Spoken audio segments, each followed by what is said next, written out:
그 죽은 놈은 아깝단 게라 진짜 어디다 써먹어도 써먹을 것이 나라에서 아까워. 사람도 참 좋으셨고, 그리고 운동을 많이 하다 보니까 꼭 뛰어다니고 그랬거든요.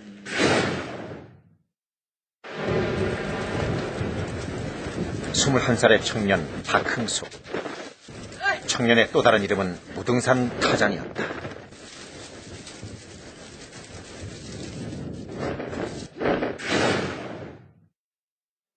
활달하고 야무지고 그랬지. 저기 계단에서 여기 뛰면은 여기 한번 뛰고 저기 한번 뛰고 5번 뛰고 저리 안 보일 정도로 뛰어가준다고. 참 개인적으로 아까운 친구다. 이 사람은 인재가 될 수 있는 그런 그 잠재력을 가진 사람인데.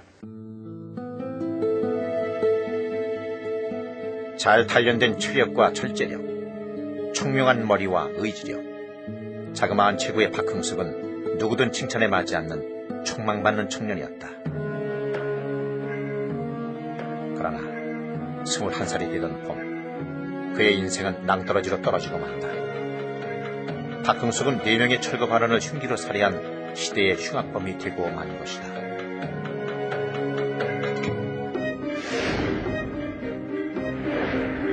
(1977년 4월) 언론에 보도된 사건은 충격적이었다. 박흥숙이 사제총을 쏘며 철거 반원들에게 사망치를 내려쳐 그중 4명이 피살되고 1명이 중태에 빠졌다는 내용이었다. 언론의 관심은 박흥숙에게 모아졌다. 속칭 무등산 타잔. 매일 무등산을 2바퀴씩 돌며 비범한 무예를 익혀온 인물이라고 했다. 그의 남다른 산생활은 충격적인 범행을 예고해 둔 듯했다. 그 무당촌이라는 것이요. 그 박흥숙이라는 사람이 그 완전히 그 정신 이거 그 환자예요, 환자. 세상에 그 6명이나 갔는데 왜 그 하나 해보려면 못 해보겠습니까?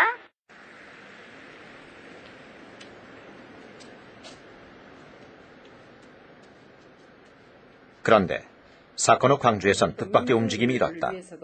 박흥숙에게 사형만은 말아달라는 구명운동이었다.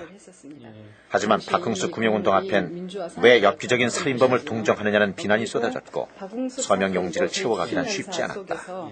이렇게 기록이 되어 있습니다. 속칭 무등산 타잔의 범인인 박흥숙의 구명운동 및 가족 돕기. 당시의 사회 문제를 구명운동은 교회와 시민단체로 번져 서울의 유력 인사들까지 합세해갔다. 진상을 알려드리고 공부 이렇게 해보려고 하면서 꿈을 가지고 사는 아주 소시민이었습니다. 그 사람이 특별한 어떤 것이 없었다면, 계기가 없었다면은 사람을 그렇게 4명이나 잠게 죽였을 리가 없다고 저는. 이 제3호 박흥숙 사건이 다시 일어나지 않기를 바라는 마음으로 구명운동을 했습니다. 무등산 타잔 박흥숙.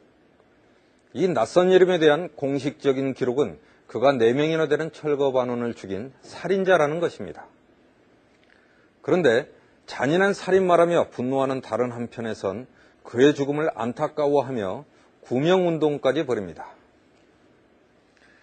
우리는 오늘 박흥숙이 남긴 2개의 상반된 얼굴을 통해 불행했던 한 시대를 들여다보고자 합니다. 박흥숙 구명운동의 불씨가 된 것은 한 르포 기사였다. 당시 대학생이던 김 현장은 박흥숙 살인사건의 배경에 의문을 품고 곧바로 살해 현장을 찾았다. 그리곤 언론 보도에 드러나지 않았던 무등산 타잔의 진상, 도시 빈민의 현실과 마주했다.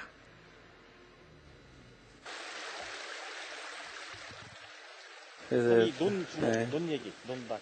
여기가 전부 손바닥만 무등산 덕산골. 그 당시 그리고 그때 그대로입니다 지금.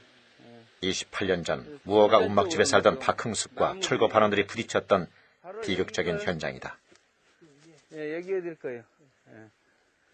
당시 김 현장은 박흥숙 가족과 주민들의 목격담을 5개의 녹음 테이프에 담고 박흥숙의 일기를 구해 사건의 내막을 짚어갔다. 여기가 집터예요? 그리고 뒤 공부방이 저우게 저 위쪽이고 여기는 그러면은 어머님 어머니하고 가족들이 살도록. 그래서 움막에서 움막 그냥 돌 싸가지고 이게 흙 좀 얼기설기해서 움막이었다고. 집이라기보다 완전 움지. 이 작은 터 위엔 박 한 칸, 부엌 한 칸에 6식구가 기대 살던 무허가 움막이 세워졌다.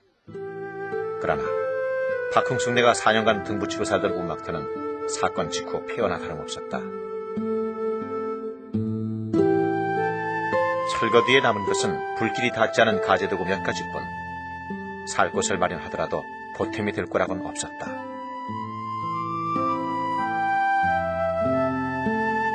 하마가 지나가는 마을을 와본 기분이. 그걸 보고 나도 그냥 피가 솟구치더고 뭐 어떻게 사람이 사는 집을 이렇게 철거할 수 있단 말인가. 이불자리까지 다 태워버리고. 이해가 안 가더라고.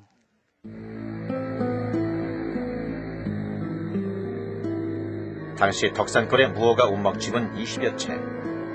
1972년 부동산이 도립공원으로 지정되자 광주시에선 무허가 집들을 철거하기 시작했고 마지막으로 남은 것이 박흥숙네를 포함한 무허가 4채.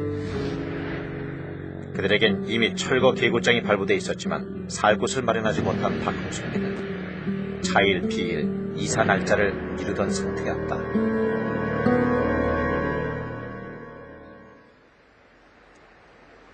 문제가 된 건 무엇이었을까? 취재팀은 28년간 죄인처럼 침묵하며 살던 박흥숙의 가족을 어렵게 만나 당시의 정황을 들을 수 있었다.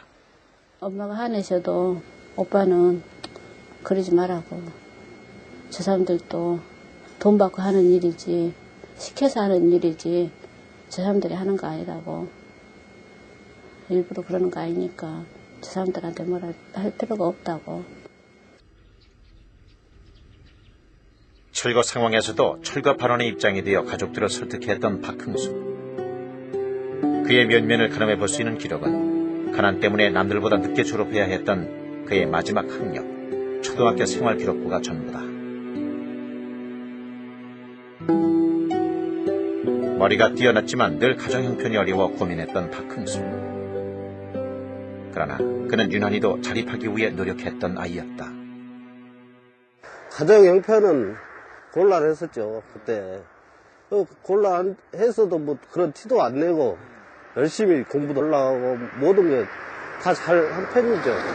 할머니 여기 시켜드리고 손톱팔톱 같은 거 다 깎아드리고 말대꾸라도 한마디 하려 하면은 엄마가 누구 때문에 고생하는데 우리들 보고 고생하는 거 아니냐. 박흥숙의 인생을 뒤바꿔 놓은 것은 1977년 4월 20일.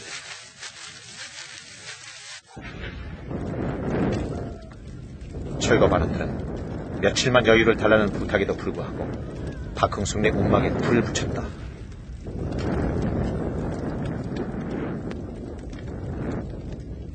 왜 일단은 사람들이 그냥 기도 끄고 올라오면서부터 제 횃불을 덩긋더라고요. 횃불을 덩긋더라고요. 난 횃불이 무슨 얘기도 몰랐어. 뭐 손망치 이렇게 해갖고 한 놈은 깡통 갖고 갖고 다니면서 표를. 근데 법이 근거는 몰라도 일단은 망치로 한번 때리더만. 올라오면서 근데 어디 가만히 있자. 중털이 하나 있고 올라가자한테 하나 있고 하나 둘 셋 넷 저기 요항에 하나 있고 5개 남네요. 몸체가 6이요. 내 아래서 이제 탁 붙더니 불을 한번 탁 던지더만. 그때 날씨도 굉장히 안 좋았었고 4월달인데도 막 눈 같은 게 있었고 그랬었어요. 무등산 쪽에는. 그래갖고 포장만 걷게 해달라. 살림 덮어놓게 우선 그렇게 막 사정했는데 그것도 안 들어주고 그냥 질러버렸었거든요. 불을. 불길은 삽시간에 번졌다. 그때 박흥숙의 어머니 심금순 씨가 불길로 뛰어들려 했다. 방 한 칸 마련하겠다고 자식들 몰래 천장에 모아두었던 돈 30만 원을 미처 챙기지 못한 것이다. 어메가 탁 이러고 떨어져 버리더만. 토가 요만치 하처럼 탁 떨어지면서 내 돈 그런 것 같아. 아이고 천장에 내 돈 이삿돈인데 그랬다요. 그러면 타져본 게 아들이 그러면 듣때 기가 막히지요. 돈이 타져버렸으니 엄마 고생한 것이 아주 가슴에 빼저렸는데. 불타는 30만 원. 가난에 찌든 6식구를 꾸려갈 유일한 희망이 쓰러지는 순간이었다. 철거를 하면 다른 데는 철거하면 때려 부숴서 하더만 왜 불을 지르냐고요. 불만 안 질렀으면 그 돈이 있을 것 아닌가요. 돈이 없이 내 돈 얻다가 자식이 그럼 듣고 미치지 않았겠어요. 너희들한테는 뭐 못 사주고 못 입히고 저기라 안에서 나 혼자 한 푼도 분모하는 돈이었는데 그랬다고 그러더라고요. 내가 사는 집이 불났을 때에도 눈이 뒤집어지는 상공인데 불을 질렀다는 것이다. 그때도 현지에서는 제가 안 했었지만 우리 했던 절차에 좀 잘못됐다는 이야기예요. 집이 불타는 충격 속에서도 박흥숙은 흥분을 사귀고 있었다. 그러나 다음 순간부터가 문제였다. 철거 반원들이 계곡 위로 향한 것이다. 당뇨와 폐결핵을 앓고 있는 노부부가 살고 있던 곳이다. 그러더만 오빠가 딱 그러더라고요. 저 사람들 저렇게 놔두면 저 위에는 진짜 오갈 데 없는 한자들이고 또 할아버지 할머니들 분이 안 계시는데 이렇게 개 되지만 또 못하게 짐승만 또 못하게 이런 식으로 하면은 우리는 이 나라 국민이 아니냐고. 이내 총성이 울렸다. 박흥숙은 총소리로 철거 반원들을 중지시키고 그들끼리 서로를 묻게 했다. 함께 광주시장에게 가서 사태를 따지겠다는 것이었다. 오빠 참아. 그러면서 그 아저씨들한테도 아저씨 나 우리 오빠 이렇게 하는 모습은 처음이네요. 좀만 참아주라고 제가 먼저 시청으로 갈란다고 시장님한테 갈란다고. 그때는 그 사람들이 다치리라고 보다는 오빠가 더 다칠 걸로 생각을 했었어요. 오빠는 혼자였었고 그 사람들은 무술을 자기네들이 이야기하시기로도 무술을 많이 하셨다는 걸로 알고 있었거든요. 그 사이 2명의 철거 반원이 달아나고 다급해진 동생 정자 씨가 시장에게 전화를 한다며 산을 내려갔다. 남은 철거 반원 5명. 그들은 함께 시장에게 가서 따지자는 말에 포박을 풀며 대항했고 박흥숙과의 사이에 언쟁이 오갔다. 그러자 마침내 격분한 박흥숙이 쇠망치를 휘둘렀다. 결과는 처참했다. 그 자리에서 4명이 숨지고 한 사람은 뇌에 중상을 입었다.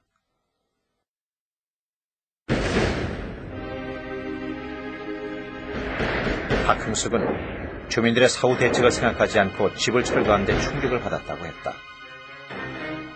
불길에 쓰러뜨려진 어머니, 포박을 풀고 대항하는 철거 반원, 범행은 순간적이었다고 했다.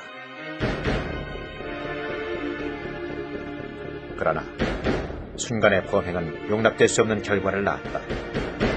당시 뇌를 다친 피해자 김모 씨는 여전히 삭지 않는 분노 속에 입을 굳게 다물었다. 헤매고 있을 때, 병마에 헤매고 있을 때니까 그건 잘 모르겠고, 나중에 보니까 이제 그렇게 미화시키려고 이제 그러더라고. 그래서 다녀오고 싶지 않고, 이걸 끄덕지도 없고, 그래서 뭐 가는 게 좋을 것 같아요. 신상에도 좋고. 만약 박흥숙이 그토록 가난하지 않았다면, 또는 무언가 이주대책이 있었다면, 아니 불만 지르지 않았다면, 순간의 살인극 앞에 우리는 참으로 안타까운 마음을 갖게 됩니다. 그러나 우발적으로 보이는 이 사건은 당시의 시대 모순을 상징합니다. 강제 철거가 빚은 불행한 역사는 70년대에 들어서면서부터 이미 시작되었던 것입니다. 대책 없는 철거가 사회 문제로 폭발한 것은 1971년 경기도 광주에서였다. 도로나 배수시설이 전혀 없던 황무지에 정부는 청계천 등지에 철거민 20만 명을 강제 이주시킨 것이다. 생계 방편이라고는 아무것도 없는 일종의 난민촌이었다. 뭐 다른 거 아무것도 없었어요. 그냥 싣고 가서 퍼버린 거죠. 그 산꼭대기 산 속에 그 밀어놓은 벌판 산 속에 그 뭘 먹고 살겠다고 우리 같은 사람들이 들어가겠 그 스스로 들어가겠습니까? 그래. 가라니까 떠밀려 간 거죠. 그러니까 완전히 민중상복 펄펄 먼지 날리고 이런 데였으니까요. 물론 화장실이 없죠. 분뇨가 그냥 깔리고 냄새도 많이 나고 정말 인간이 이렇게 살 수 있나 하는 느낌이 들 정도로. 아기 낳고 며칠 안 된 다음에 수녀님이 멱이랑 다 사갖고 갔더니 솥에서 뭐가 보글보글 끓는 거예요. 냄새가 이제 고기 냄새가 막 나고 이 집에 웬 고기를 이렇게 삶나. 나중에 봤는데 들어가서 아기를 찾으니까 아기가 없는 거야. 근데 아기를 삶아놓은 거야. 산모가 허기가 져가지고 뒤집혀져갖고 자기 아기인 줄도 모르고. 도시 빈민. 강제 철거의 순환 속에 살아야 했던 그들은 실상 놀라운 경제 성장의 산물이었다. 수출을 위해선 저임금이 필요했고 저임금을 유지하기 위해 저고가 정책이 강행됐던 시절. 저고가로 농촌은 몰락해갔고 70년대 중반 이후에 중화학 우선 정책은 결국 도시와 농촌의 격차를 더욱 크게 만들었다.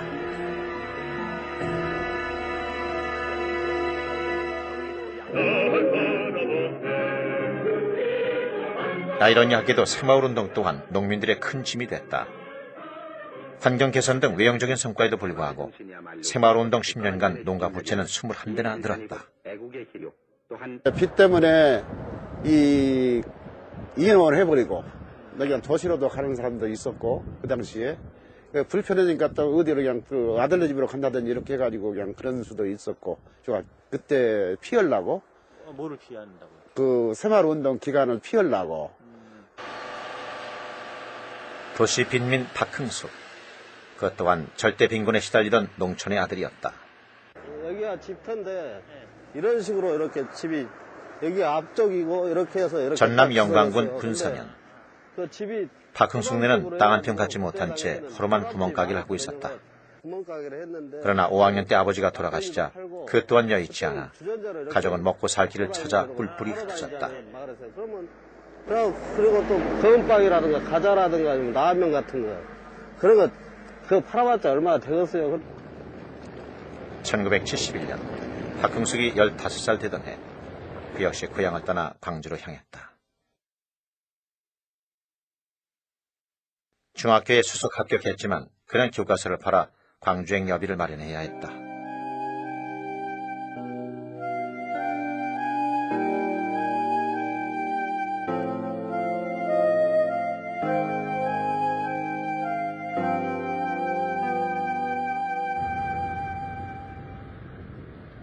흥숙은 한때 절로 들어가면 돈 없이도 공부할 수 있으리란 생각에 여러 절을 찾아다니기도 했다.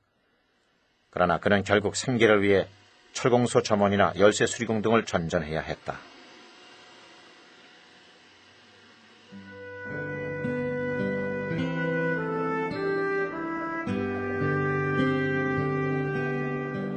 박흥숙네처럼 고향을 등지고 떠나온 이농 행렬로 도시는 만원이 되어갔다.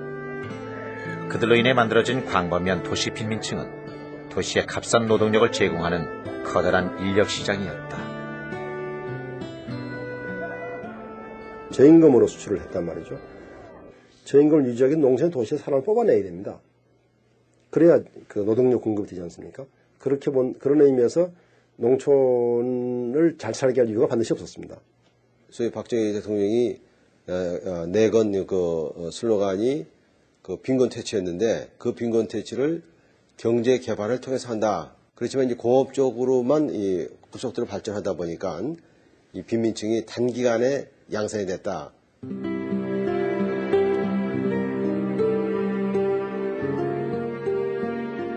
무작정 상경한 이농인들. 그들에게 우선 필요한 것은 일자리였다. 서울에선 청계천변이나 이촌동 등 일자리를 구하기 쉬운 하천 주변과 야산지대에 집단적인 판자촌이 형성돼 갔다. 사회적으로 차별받는 곳이자 그들만의 차별 없는 공동체이기도 했다. 정식으로 매매 계약이 이루어진 게 아니라 동네 건달들이 말뚝 박아놓고 야 이거 10만 원에 사, 이거 얼마에 사 이런 식으로 해가지고 권리금으로 다 산 겁니다. 그래가지고 사가지고 거기다가 이제 그 처음에는 비닐하우스 운막집을 치다가요. 그 다음에 이제 그 행정 단속을 또 하니까 그 피해서 이제 블록으로 짓고 이렇게 해서 이제 판자촌이 시작되고 뭐 산동네가 시작되고 그랬는데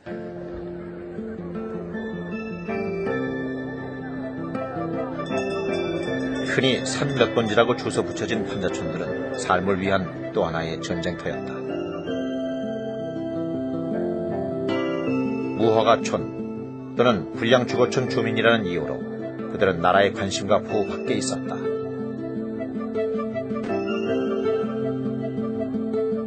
아침 새벽 4시면 벌써 물초롱 소리가 달랑달랑 나면서 공동수도 가서 대기해갖고 물 받아다가 이제 먹고 살고 이런 것뿐만 아니라 이제 공중 화장실, 식수 같은 관계도 뭐 한 2만 명이 넘는 그 산동네에 공동수도가 한 20여 개 정도밖에 안 될 정도로 굉장히 열악한 조건이었고. 경제 성장이 내뿜는 도시의 불빛 속에서 도시의 그늘이 되어 살았던 이들. 그러나 그들은 날품동을 팔며 도시의 성장에 가장 뒷받침이 된 이들이었다.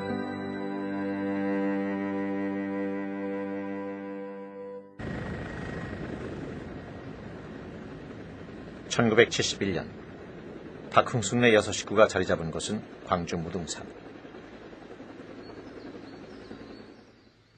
계곡 입구에서 30여 분을 걸어 올라야 만나는 덕산골 산등성이었다. 광주 천변의 판자촌마저 구할 수 없던 이들이 마지막으로 자리 잡은 곳이지만 시내가 멀어 먹고 살기엔 막막한 곳이었다. 그곳에 15살의 박흥숙은 집을 지었다. 집을 짓다 쓰러져 지나던 이웃에 발견됐을 만큼 그에겐 절박한 일이었다.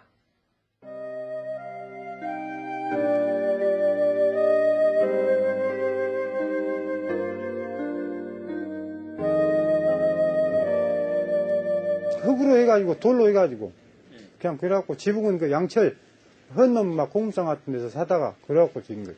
부엌 하나 방 하나. 불 때는 부엌이죠. 전부 나무 해갖고 됐으니까. 벽지 살 돈도 없었지 그때는. 신문 같은 걸로 막 주우다가 신문 같은 걸로 발라 그런 거 막 밀가루 풀이 같은 거. 집안에 내려오는 비서라는 어려운 의학서를 혼자 해독할 만큼 초등학교 졸업생의 실력은 놀라웠다. 후렁불을 켜야 하는 움막집이었지만 비로소 안착한 박흥숙은 자신이 공부한 것을 녹음해 테이프에 닳도록 무섭게 공부했고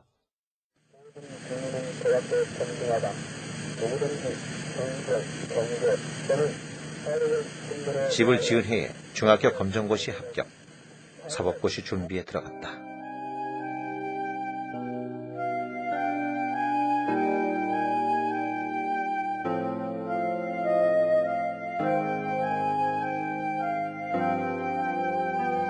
진짜 오빠같이 노력한 사람은 없어요. 그렇게 노력 많이 했어요.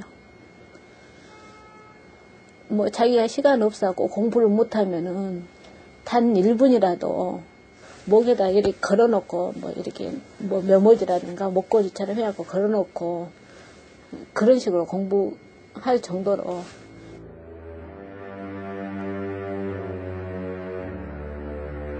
그러나 박흥숙의 무허가 움막집이 오래 지켜줄 수는 없었다.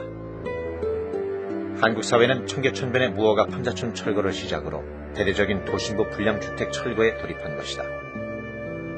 도시 미관을 해친다는 것이 집단 철거의 이유였다. 그러나 당시까지 이주 대책이 세워진 철거는 없었다.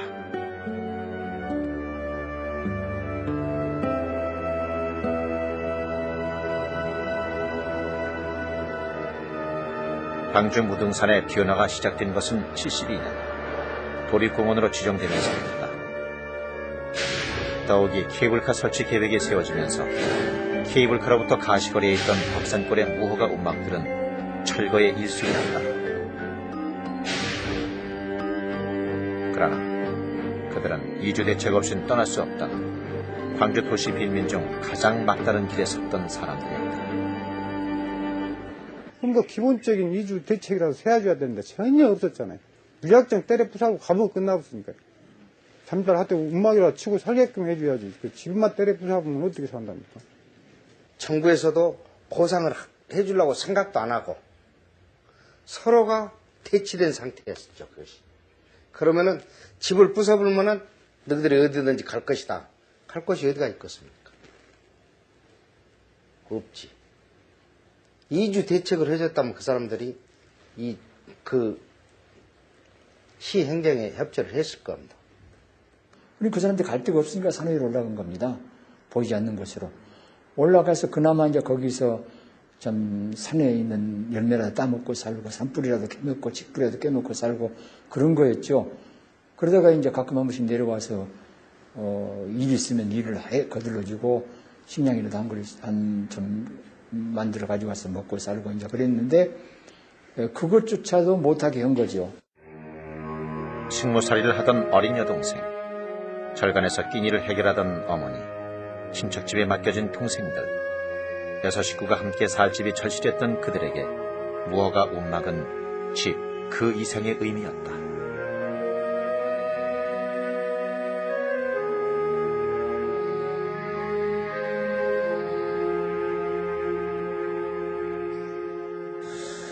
가난했어도 가족들이 이렇게 같이 살고 그랬으니까 무지하게 행복하고 또 그때가 제일로 행복한 때였었고. 뭐 일기장이 한 4권 정도 되는데 거기에 이제 그 집에 대해서 그 어머님께 그 지어준 것이 효도고 가장 행복한 시간이었다는 것을 볼 때 그 조그만 집이었지만 그것은 그야말로 그들에게는 그 가정의 보금자리였고 행복의 장소였습니다. 안식처였습니다. 막 그것이 순간 허물어져 버리고 그랬을 때 느끼는 감정은 우리가 상상해 볼 수 있는 것 아닙니까? 우리의 도시가 고층 아파트로 둘러싸이는 동안 도시의 빈민들에게 과연 희망이 자랄 공간이 있었을까요? 그들에게 이 도시는 절망의 공간이었습니다. 빈곤을 방치하는 것, 그건 역시 하나의 폭력입니다. 반듯하게 자란 박흥숙이라는 한 청년이 살인을 저지르기까지 도시 빈민엔 무관심한 채 철거만 강행했던 나라. 그러나 당시 언론은 이 비극적인 사건의 배경은 외면한 채 사건을 왜곡 과장하는 데 급급했습니다. 강제 철거가 낳은 불행한 사건. 그 불행은 철거반은 4사람의 죽음만을 의미하는 것은 아니었다. 그러나 당시 언론은 사건의 진정한 원인을 외면했다.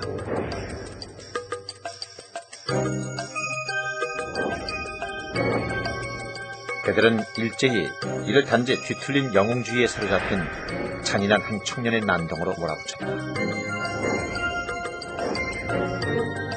아무런 대책 없던 철거와 불까지 지르며 강행됐던 철거 현실은 생략됐다. 지력단련에 성실하던 박흥숙은 일시에 엽기적인 무등산 타잔으로 둔갑했다. 거의 공부를 한 20시간을 하다 보니까 몸이 많이 약했었거든요. 그래갖고 운동을 좀 많이 했어요.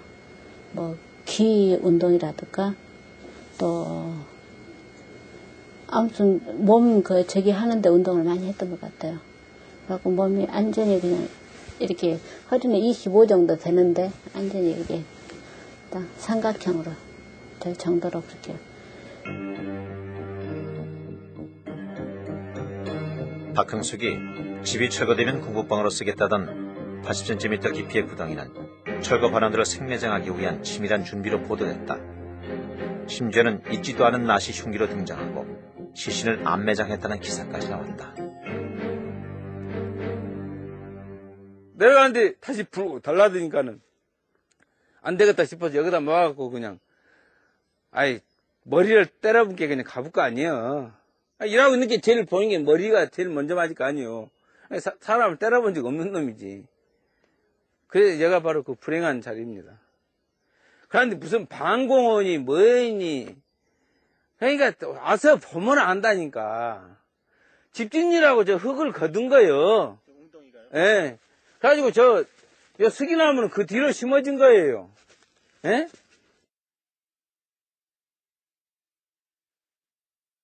그가 쏘았다는 사제총은 실상 쇠파이프로 화약을 터뜨리는 딱총이다. 그러나 언론은 그 총의 조악함을 감추었고 박흥숙은 더 없는 흉악범으로 비춰졌다. 것도 그대로요? 구타로 오고 그랬었나요? 그죠. 네, 이런데 바위나 뭐 이런데 당신은 미신 타파를 부르짖던 새마을 운동이 한창이던 때 무속 굿거리가 펼쳐지고 나던 무등산 덕산골은 아예 무당촌이란 이름으로 보도됐다. 그러나 당신은 산수 좋은 계곡에선 흔히 굿거리를 볼 수 있는 시절이었다. 구타로 오고 그랬었나요? 그죠. 수십 년간 수십 개 사이비 종교가 고질적으로 난립했다는 추측과 과장 보도는 박흥숙을 사이비 종교의 세리를 받은 기형적인 인물로 만들어갔다. 이상하니까 사고 난 뒤로 이제 무당골로, 이제 무당촌 철거, 애딴집 철거한다고 해갖고 무당골로, 그때 사고 난 줄 무당골로 변형이 된 거죠. 아니, 만화를 쓴 거예요. 결국 신문 그 판매 부수만 늘렸던 거죠. 이 사건의 본질과 사실과는 아무 관계없는 기사들이 한 면을 차지하고 두 면 차이 넘쳐났던 상황이 있었어요. 박흥숙은 왜 살인에까지 이르렀던가? 언론이 사실을 외면한 채 과장과 왜곡으로 기사를 써내려간 데엔 말 못할 외압이 있었다. 정말 할 수밖에 없었다 하는 부분을 이렇게 공권력 쪽에서는, 시청 쪽에서는 그걸 끝내 감추고 싶었겠죠. 그러니까 이제 언론 쪽에 이렇게 계속 말하면 심 찾아와가지고 이렇게 불이라는 이렇게 말하면 단어를 쓰는 기자가 이렇게 팔목까지 잡을 정도로 자꾸 못쓰게 할 정도로, 특히 시청 무슨 고위 간부들이 이렇게 참 때로 이렇게 편집국에 몰려와가지고 이렇게 무슨 그냥 2명 3명이서 이렇게 기자 이렇게 옆에까지 아니면 무슨 사회부 데스크까지 와서 이렇게 제발 불이란 불을 질렀다는 그걸 이렇게 끝내 이렇게 못 쓰게. 그때는 그렇게 될 수밖에 없던 이유들이 유신체제하였고, 그 사건 자체를 다른 시각에서 보면은 제도적인 문제, 사회 구조적인 문제와 관련된 건데, 그런 것들을 통제하기 위해서라도 박흥숙 씨가 저지른 끔찍한 살인 사건, 그리고 그 과정들을 집중적으로 부각시켜냈던 측면들이 많이 있었던 것 같습니다. 결국 4명의 철거 발언이 목숨을 잃은 사건은 박흥숙이라는 한 인물과 철거 발언들 사이 가장 말단에서 빚어진 우발적인 사고로만 남았다. 사건이 나기 전 무엇이 문제였는지는 아무도 묻지 않았다.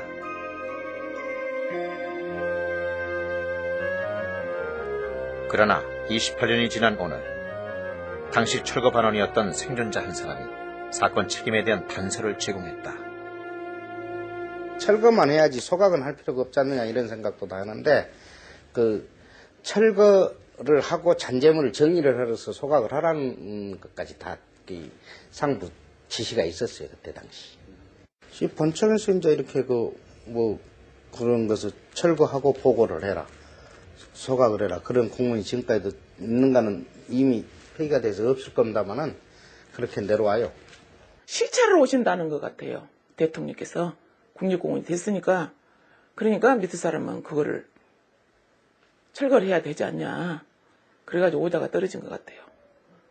서울의 중심부 청계천 하늘 3일 고가 위에서 청계천 판자촌이 보인다며 대대적인 강제 철거를 단행했던 시대. 그러나 무등산에 철거 공문을 내렸던 당시의 광주시장을 포함한 관련자들은 지금까지 입을 붙게 다물고 있다. 아이고, 내가 하긴 그건 하고 싶지 않은 거니까 하지 맙시다. 내가 얘기하고 싶지 않은 것이니까, 이상 내가 얘기하고 싶지 않는 것이 바로 그 건이니까 얘기하지 맙시다. 끊겠습니다. 여보세요, 어디? 그건 30년 전 일을 뭐 때문에 자꾸 전화를 하세요? 누구도 1977년 무등산에서 벌어진 폭력적인 철거의 책임을 나누어진 사람은 없었다. 내가 시켰으니까 내가 책임질란다고 한 사람 대한민국 공무원 측은 누가 있는가 보세요. 전혀 없습니다. 내가 사람 죽이라고 시켰다 하더라도 내가 안 했다고요. 저놈이 지가 죽였지. 내가 죽였다. 내가 죽이라고 해서 저놈을 했다. 한 사람이 있겠습니까? 없어요.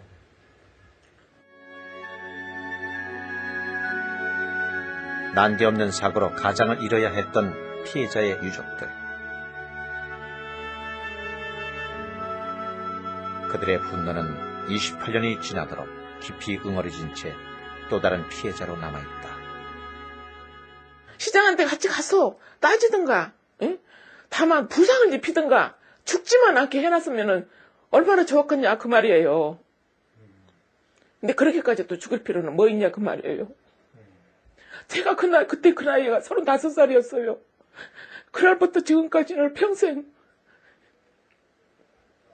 잊을 수가 없었는데 세월이 가니까 잊고 살더라고요. 강제 철거의 또 다른 희생양, 철거 반원들.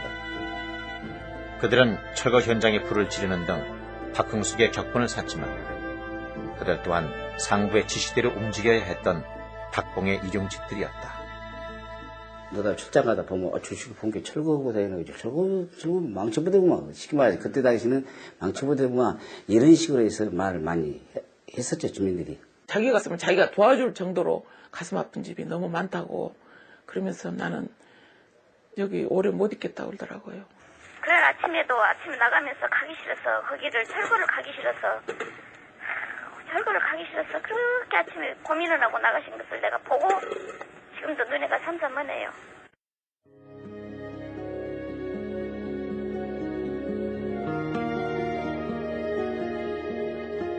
늘 철거민들의 원성 속에 살다 철거 과정에서 목숨까지 잃은 철거 반원들.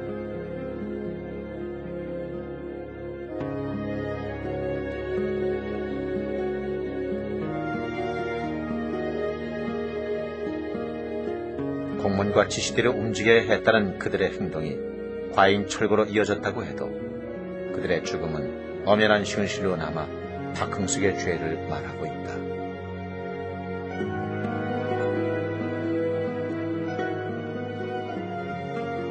그들 앞에 박흥숙은 참회했다.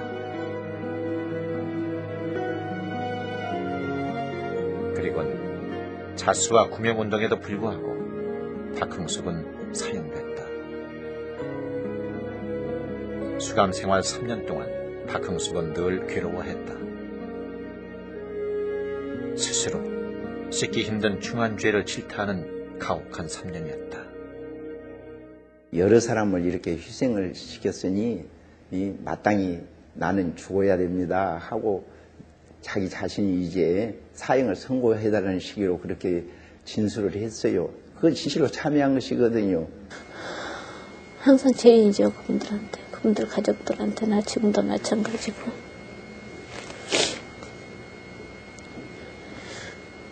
지금 28년 지났나? 근데도 한 번 마음 놓고 웃어본 적도 없을 거예요. 오빠한테도 미안했지만 그분들한테도. 요즘에는 사람들이 막 노래방 가면 춤도 추고 노래도 부르고 그러잖아요. 저는 그게 죄악같이 생각돼가지고 그런 거 안 하거든요.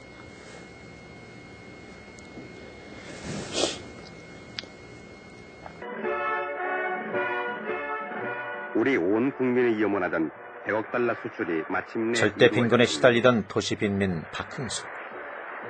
그의 단칸 음악집이 불태워지던 77년 12월 대한민국은 수출 100억 달러 달성에 화려한 팡파리를 울렸다.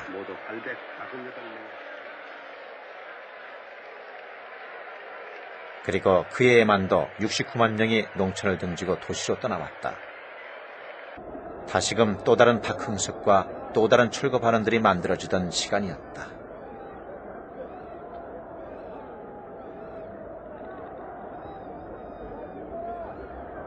국가에서는 승이 되고 이 집행을 하거나 집행을 당하는 가해자 측에서는 가해자나 피해자는 전부 폐해가 되지 않습니까? 그러니까 패승이 되는 것이지 국가만 승이 되고 집행과 당하는 사람 가해자는 폐해가 되는 것이죠. 그러니까 그런 일은 국가에서 안 해야죠. 여러분은 박흥숙 사건의 책임이 누구에게 있다고 생각하십니까? 격분을 참지 못했던 박흥숙, 불을 지르면서까지 철거를 강행했던 철거반원들. 과연 이들이 모든 책임을 져야 하는 일이라면 박흥숙 사건 이전과 이후에 벌어졌던 수많은 강제철거와 빈민들의 비극은 어떻게 해석해야 할까요? 놀라운 경제성장의 금자탑 뒤로 강제철거는 더욱 거세졌고 도시빈민들의 어두운 그림자 또한 더욱 커져갔습니다.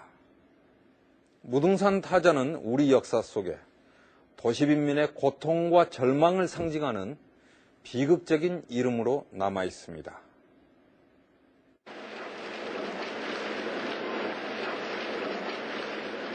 (70년대를) 넘겨 호황을 누렸던 80년대에도 강제 철거의 굉음은 멈추지 않았다. 허가된 집과 허가되지 않은 집만 있을 뿐, 허가되지 않은 집 속에도 사람이 살아가고 있다는 사실은 외면됐다. 삶터에서 내몰려야 하는 도시 빈민의 아픔은 되풀이됐다.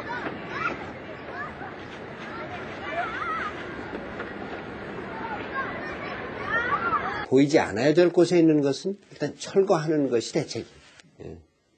그럼 철거하고 그다음 대책은 뭐냐? 그럼 보이지 않는 데로 옮겨가야 되는 거죠. 도시 빈민의 숫자는 저는 줄지 않았다고 봅니다. 오히려 IMF를 겪고 또 이렇게 쭉 오면서 오히려 눈에만 띄지 않을 뿐이지, 어항을 깨트려서 고기들이 이제 전 개천으로 다 이렇게 흘러가듯이 이제 빈민들이 전국화된 거예요. 누구든 그를 알고 있던 사람이라면 아까운 죽음이라며 한없이 안타까워하는 이 청년.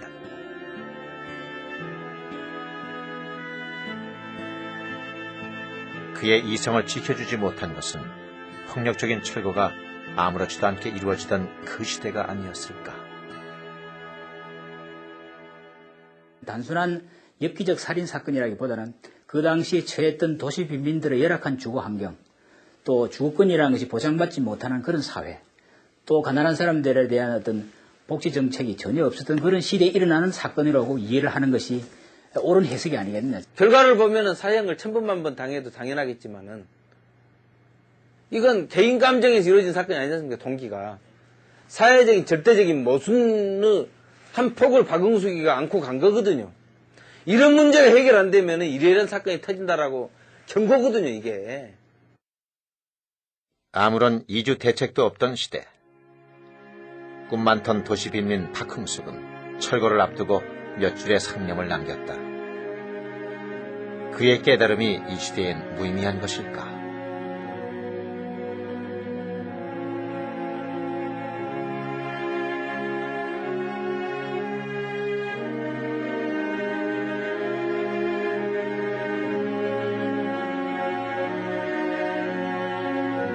무등산 타잔 박흥숙. 그의 불행했던 도시 빈민의 역사는 잊혀졌다. 그 사이 우리의 도시도 새롭게 변모했다. 이제 이 도시는 가지지 못한 이들에게도 희망의 도시인가?